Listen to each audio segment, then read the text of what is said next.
네, 다음 소식입니다. 민주당에서는 공천 잡음이 끊이질 않고 있습니다. 마침 열린 의원총회에선 이재명 대표 사당을 만들려는 공천이냐는 불만이 터져나왔습니다. 친명 횡재, 비명 횡사라는 얘기를 부인하기 어렵겠다는 말도 나왔지만 이 대표는 정작 의원총회에 참석하지 않았습니다. 김재현 기자입니다. 민주당 의원총회는 이재명 지도부를 향한 성토장이 됐습니다. 진행 중인 공천 심사가 친명계가 비명계를 찍어내려는 공천 학살, 사천이라는 불만이 쏟아져 나온 겁니다. 사당화를 위한 공천이 돼서는 안 되고 정체불명의 여론조사라든지 도저히 국민들도 납득할 수 없는 하위 20% 이런 문제들에 대해서 진상을 파악하고 거기에 대해서 책임도 묻고 해야 된다.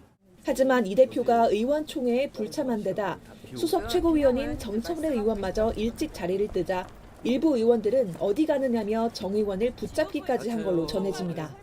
하위 20%와 10% 명단에 포함된 비명계 의원들의 반발은 오늘도 이어졌습니다. 최근의 공천 파동 모습은 친명계 횡재, 비명 횡사라고 놔두는 말을 부인하기 어렵게 합니다. 정세균, 김부겸 전 총리 등 고문들도 이재명 대표가 상황을 바로잡아야 한다며 쓴소리를 냈습니다. 반면 공천 담당자들은 철저히 시스템에 따른 결과라는 원론적인 설명을 내놨습니다. 여러 가지 요소가 4개 과제에 30개 항목이 있기 때문에 어떤 사람들이 바이러스 끼워서 할 수 있는 그런 여지가 없습니다.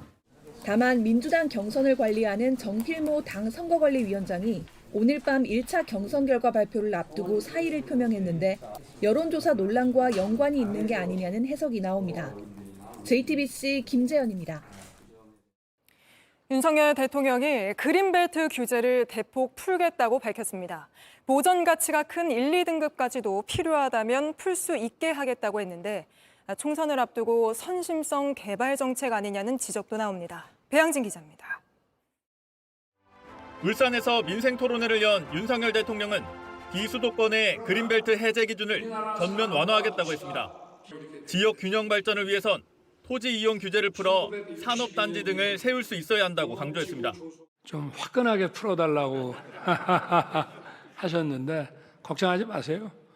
이 그린벨트라는 것도 다 우리 국민들이 잘 살기 위해서 만들어 놓은 거니까 잘 사는데 불편하면 또 풀 건 풀어야죠.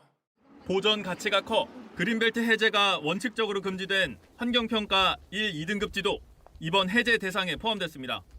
지역 산업단지 같은 지역 전략 사업을 추진하는 경우에 해당됩니다. 이 경우엔 해제 가능 총량제도 적용하지 않겠다고 했습니다. 단순히 경사가 급하다거나 고도가 높기만 해도 1, 2등급으로 묶었던 획일적 환경평가 규제도 없애겠다고 했습니다. 1, 2등급 지역은 비수도권 그린벨트의 80%를 차지합니다. 총선을 앞두고 그린벨트를 대폭 해제하기로 한 걸 두고 선고용이란 해석이 나옵니다. 이번 규제 완화 대상은 비수도권 6개 권역인데 면적으로 따지면 오늘 윤 대통령이 방문한 울산 등 영남권이 54%를 차지합니다. 비수도권 그린벨트를 해제하기로 한 건 2001년 이후 20여 년 만입니다. 민주당은 그린벨트 해제는 신중한 정책적 접근이 필요하다고 비판했습니다. 민주당은 논평을 통해 그린벨트 완화는 부동산 광풍을 부를 수 있다며 합리적 개발을 위한 로드맵이 먼저라고 했습니다. JTBC 배양진입니다. 이 사진 한 장이 오늘 하루 종일 뜨거웠습니다. 축구 팬들을 가슴 졸이게 했던 불화설 이후 후배 이강인이 직접 찾아가 사과했고 선배 손흥민은 따뜻하게 품었습니다.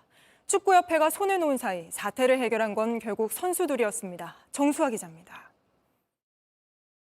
어깨동무를 하고 환한 웃음을 짓고 있는 손흥민과 이강인. 손흥민은 오늘 소셜미디어를 통해 강인이가 대표팀 모든 선수들에게 진심 어린 사과를 했다며 너그러운 마음으로 용서해달라고 부탁했습니다. 아시안컵 4강 전날 벌어진 대표팀 내분이 알려진 지 일주일 만입니다. 이강인 역시 SNS를 통해 손흥민에게 직접 찾아가 사과했다면서 깊이 뉘우치고 있다고 고개를 숙였습니다. 우리 대표팀을 상징하는 신구 에이스의 화해 소식에 팬들은 가슴을 쓸어내렸지만 한편에선 선수들이 스스로 이를 해결하는 동안 축구협회는 대체 뭘 했냐는 지적이 나옵니다. 해외 언론을 통해 갈등 사실이 불거졌을 때 빠르게 인정해 오히려 논란을 키웠지만 이후 협회는 진상조사를 하거나 갈등 봉합을 위한 어떤 조치도 취하지 않았습니다. 팀에서 종종 일어나는 일이기도 합니다. 이럴 때 너무 시시비비를 따지는 것은 상처를 더욱 후벼서 악화시킬 수 있다고 생각합니다. 일부 선수들의 보이콧 이야기가 흘러나오고 선수를 향한 도 넘은 비난이 이어지는데도 아무 대책이 없었던 협회는 화해 소식이 전해지자 부담을 덜어낸 모습입니다. 화해 어떤 그 결과가 저희 국가대표팀에는 너무 좋은 그런 소식이라서 MZ 세대들 성향에 따라 어떤 리더십을 가지느냐가 중요합니다. 때문에 축구계에선 언제든 벌어질 수 있는 대표팀 갈등에 대응할 시스템을 협회가 갖춰야 한다는 쓴소리가 나옵니다. JTBC 정수아입니다. 경영진 비리로 회사 주식 거래가 정지돼 소액주주 36만 명이 수천억 원에 이를까 봐 발을 동동 구르고 있는데 정작 재판을 받는 그룹 회장은 회사 돈으로 여유롭게 호화 생활을 누리고 있다고 하면 받아들이기 어렵겠죠. 수백억 원대 횡령 배임 등의 혐의로 구속됐다 보석으로 풀려난 이 그룹의 김영준 회장이 그렇게 하고 있다는 정황을 저희 취재진이 포착했습니다. 이윤석 기자가 그 현장을 추적했습니다. 서울 남산타워 근처 특급 호텔입니다. 회원제로 운영되는 피트니스 센터에서 한 남성이 모습을 드러냅니다. 이 그룹 김영준 회장입니다. 김 회장은 회사 돈 114억 원을 횡령하는 등 1,500억 원 규모의 경제 범죄를 저지른 혐의로 재판을 받다가 최근 보석으로 풀려났습니다. 호텔 주차장에서 고급 스포츠카에 올라탄 김 회장을 따라가 봤습니다. 10여 분을 달리던 차는 한남동 고급 주택가 한 아파트에서 멈춥니다. 김 회장은 차에서 내려 아파트로 들어갔습니다. 곧이어 이 그룹 명함을 사용하는 사람이 대신 주차를 해줬습니다. 유명 연예인들이 사는 곳으로 알려진 이곳의 시세는 한 채당 50억 원에 이릅니다. 이 그룹은 회사 돈으로 두 채를 샀고 내부 공사비와 관리비 명목으로 수억 원을 썼습니다. 김 회장 가족은 무상으로 거주했습니다. 아파트 주차장엔 김 회장이 타고 다니던 스포츠카와 번호가 똑같은 스포츠카들이 나란히 주차되어 있습니다. 모두 수억 원짜리 슈퍼카입니다. 취재진은 수일간 김 회장 행적을 확인했습니다. 보석으로 나온 뒤 매일같이 특급 호텔을 찾았습니다. 취재진은 김 회장에게 자신의 비리 때문에 주식 거래가 정지돼 수천억 원 피해가 예상되는 소액 주주들에 대한 입장을 물었습니다. 회사 돈으로 지금 이렇게 호화로운 생활 즐기고 계시는데요. 회사 돈 변상하실 계획은 없으신가요? 회장님 지금 소액 주주들 피해가 굉장히 큽니다. 소액 주주들 피해 규모가 엄청나다는 거 알고 계시잖아요. 회사 돈 변상 어떻게 하실 건지 계획 없으세요? 112에 신고할 거예요. 신고하셔도 됩니다.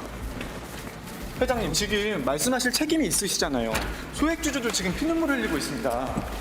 회장님 이거에 대해서 어떻게 변상하실 것인지 계획은 갖고 계세요? 김 회장은 어떠한 답변도 하지 않았습니다. 회장님 지금 여기 회원권도 지금 이화그룹 소유로 돼 있잖아요.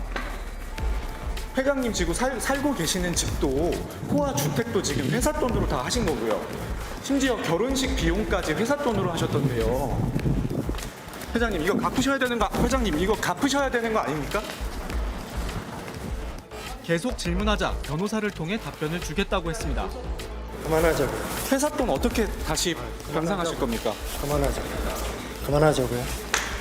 찍지 마세요. 회장님 이렇게 그냥 피하신다고 해결될 문제가 아니잖아요. 그러니까 그만하세요. 변호사 통해서 얘기해. 네. 회장님 답변 안 하실 거잖아요. 하세요. 하지만 일주일 넘게 연락이 없었습니다. 회사 비용이거나 회사 관련된 자산이기 때문에 그렇게 사적인 용도로 사용을 할 수가 없는 거죠. 법률 전문가들은 김 회장이 회사 돈을 돌려놔도 모자랄 상황에 횡령 배임을 계속하는 셈이라고 비판했습니다. 횡령 배임 행위가 실시간으로 벌어지고 있는 상황이 자본주의 사회에서 가장 근본이 되는 거는 주식회사죠. 무슨 사금고처럼 이렇게 꽃감 빼먹듯이 그렇게 하는 사태들이 많아지면 이 자본주의의 아주 그 근간이 무너져 버리겠죠. 이 그룹은 물론 김 회장의 변호를 맡은 로펌 등에 계속해서 연락했지만 잘 모르겠다면서 구체적인 해명을 하지 않았습니다. JTBC 이윤석입니다. 상장사 3곳을 상장 폐지 위기까지 몰고 간 이 그룹 김영준 회장의 행적 가운데 가장 특이한 부분은 회사 주식을 전혀 갖고 있지 않다는 겁니다.